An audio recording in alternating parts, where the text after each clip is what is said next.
I graduated from Holy Family High School in Tulsa, Oklahoma in May of 1952 and enlisted in the Air Force in July of 1952.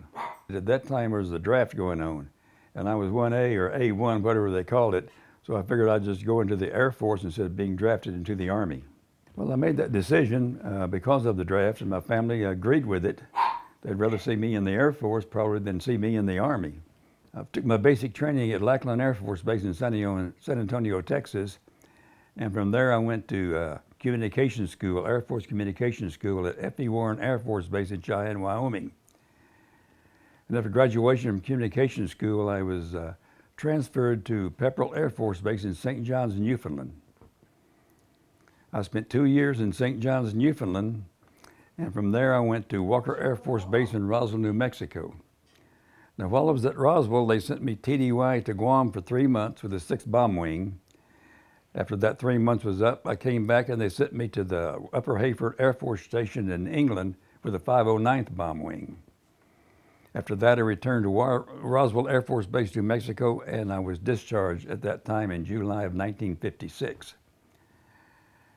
In April of 1957, I re-enlisted in the Air Force and went to the Pentagon. I loved all the assignments. I guess probably my favorite was Spain. My second favorite was probably being in Morocco. And I spent 3 days in the Philippines on a rest and relaxation.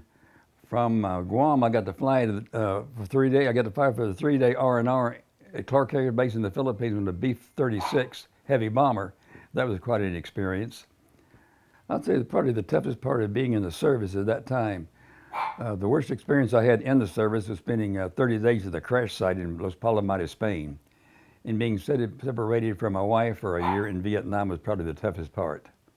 I married my wife. She's a Spanish national. And we had children, a son born in Torrejon Air Base in Madrid. And from there in Oklahoma City, we had another, my daughter was born in Oklahoma City, and then we went back to Spain. And I retired in January of 1974 from the Air Force. That completed my Air Force career at that time. I ended up at Vandenberg, and I just stayed in the immediate area. My kids like Cabrillo, and we liked the area, so we decided just to make this our home. And then I went to work for the Department of the Air Force at Vandenberg and spent 23 years as a civilian employee.